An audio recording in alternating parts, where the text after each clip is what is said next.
Olá, tudo bem? Aqui é o Júlio Batiste, criador do site juliobatiste.com.br, a sua sala de aula na internet desde maio do ano 2000. Trago aqui no nosso canal de YouTube mais uma série de videoaulas, desta vez uma série de videoaulas sobre programação Java para quem é completamente iniciante em Java. O autor dessas aulas é o colega Manuel Jailton, autor com o qual eu tenho uma parceria há mais de uma década para a venda e divulgação dos cursos do colega Jailton. Ele tem uma excelente didática, foca exclusivamente em programação e é muito fácil aprender com o colega Jailton. Esta série de videoaulas, como já falei anteriormente, é uma série para quem é completamente iniciante em Java e são aulas de demonstração da nossa formação completa em Java. A nossa formação completa em Java é uma formação para quem está iniciando em programação, para quem nunca programou com o Java, e vai do básico até o avançado. Todos os detalhes neste endereço aqui. Ela é uma formação com 460 aulas, tem mais de 60 horas de conteúdo, com muitos exemplos práticos, onde você vai aprender do zero, desde como instalar o Java até a criação de um controle de estoque profissional em Java. No final do vídeo eu vou falar um pouquinho mais, se você já quiser saber alguns detalhes sobre a nossa formação e aproveitar para fazer a inscrição com um excelente desconto, acesse esse endereço aqui.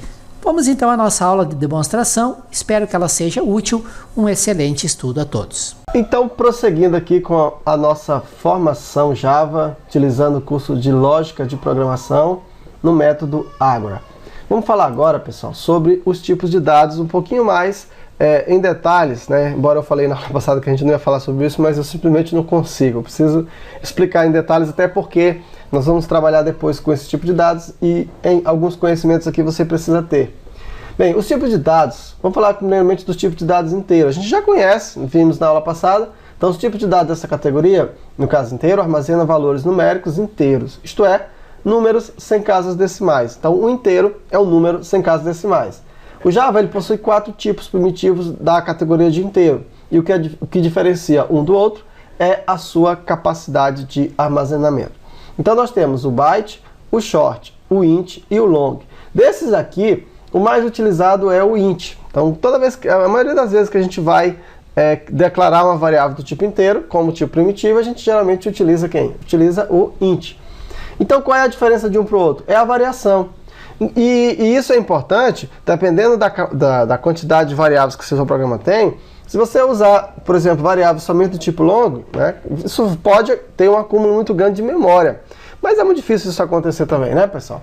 Então aqui, ó, por exemplo, o byte, você vai de menos 127 a mais 127. Então, por exemplo, a minha variável ela só vai atingir até 100. Então, ao invés de você utilizar um long, um int ou um short, use um byte. Porque aí você está economizando memória.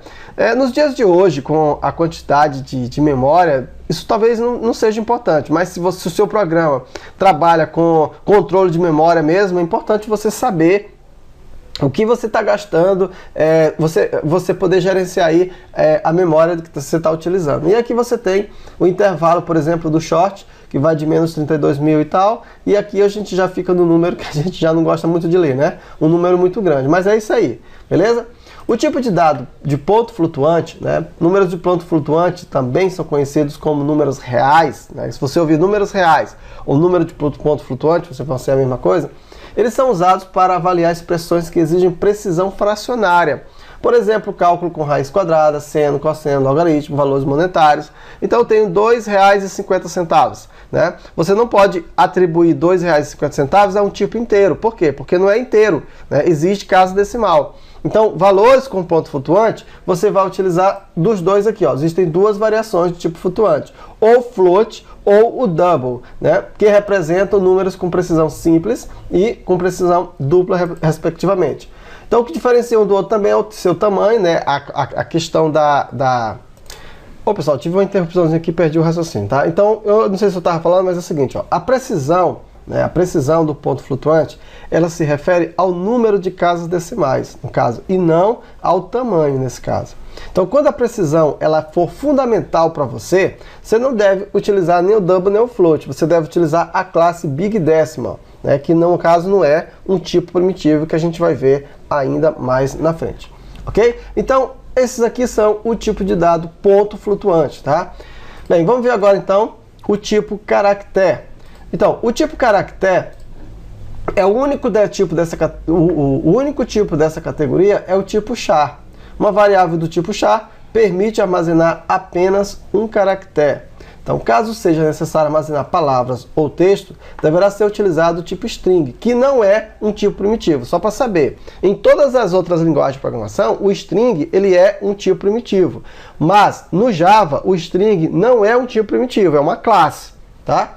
Então, inclusive nós vamos estudar em string no curso separado, só sobre string. É necessário utilizar aspas simples para atribuir um literal para que uma variável do tipo char, por exemplo, char letra igual. Então você tem que usar, pessoal,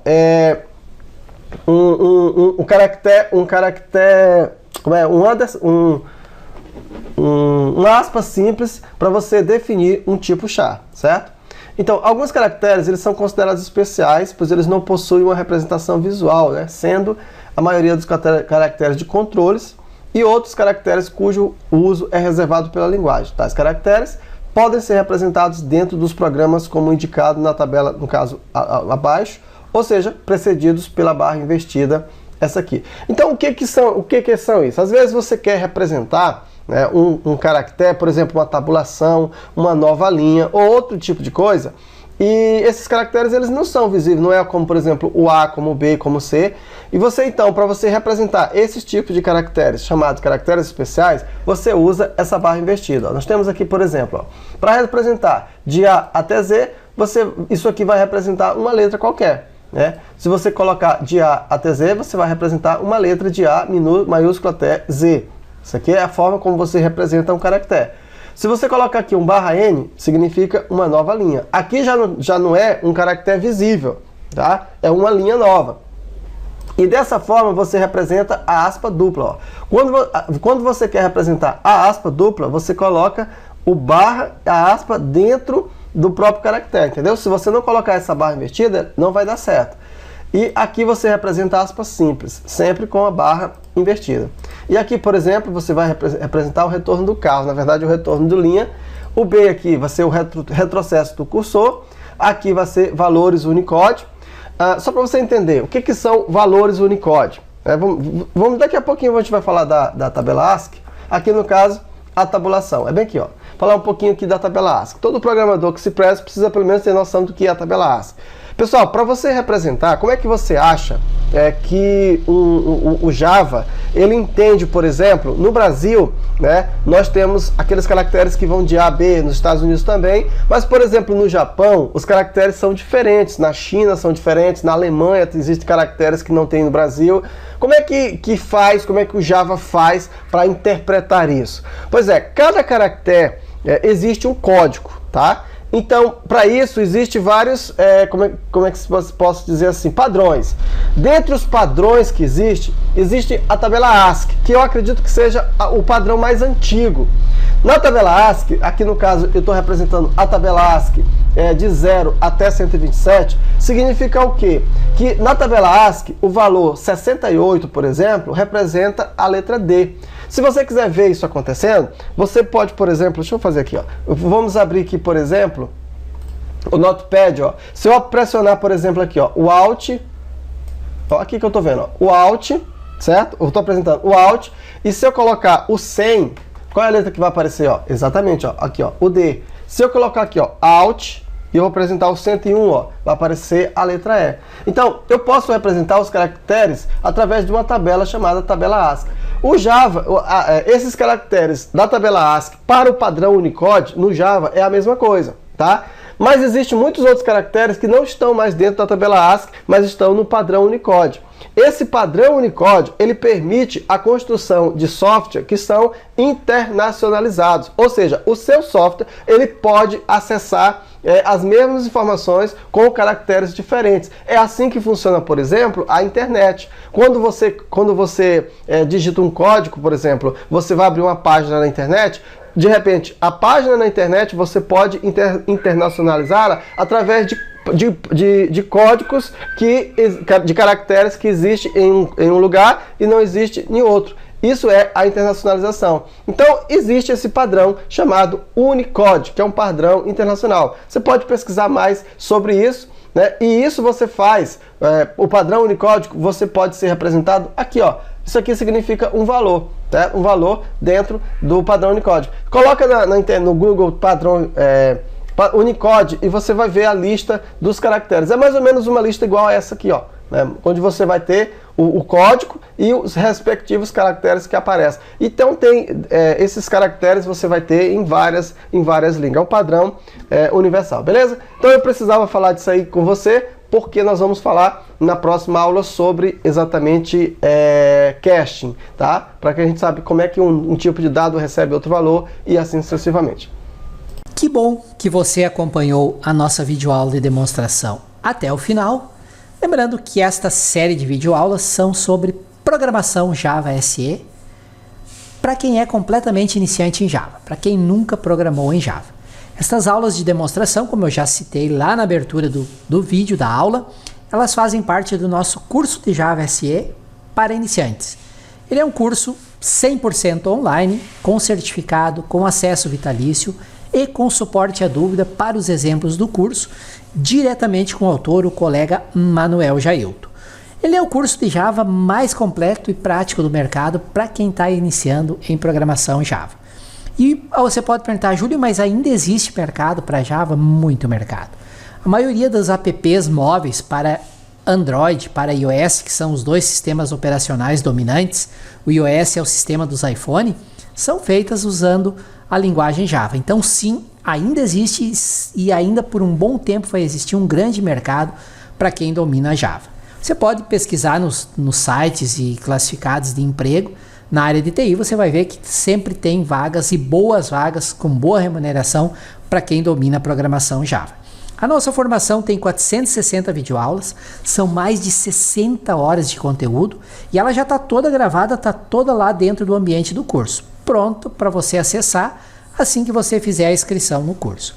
Para poder fazer a inscrição com um preço muito especial, muito diferenciado, que é exclusivo de quem assiste os nossos vídeos aqui pelo YouTube, acesse esse endereço aqui, vai ter lá um preço bem especial, além da possibilidade de você poder parcelar em todos os cartões em até 6 vezes sem juros ou até 12 vezes com juros. Aproveite que é uma oportunidade única, um curso bem completo. E se vocês quiserem me ajudar aqui no canal, não se esqueça de se inscrever no canal e ativar o sininho. Ao ativar o sininho dos avisos, vocês vão ser avisados através do e-mail de vocês sempre que um novo vídeo for publicado aqui no canal. Se tiver uma dúvida, comentário, crítica, sugestão, relato de erro, utilizem por gentileza o campo comentário que fica abaixo do vídeo. Eu recebo muitos comentários, são centenas de comentários, então pode demorar um pouco para eu responder, mas aos poucos eu vou respondendo todos. Eu não deixo nenhum sem resposta, sem um retorno. E me ajude a divulgar esse conteúdo gratuito, esta série de videoaulas sobre programação Java para iniciantes. Como é que vocês podem me ajudar? Compartilhando o endereço do vídeo através das redes sociais de vocês, Facebook, Twitter, YouTube, e-mail, Instagram e assim por diante, tá legal? Mais uma vez, agradeço imensamente por terem assistido o vídeo até o final, espero que ele tenha sido muito útil para vocês e até o nosso próximo vídeo sobre Java, programação Java para iniciantes.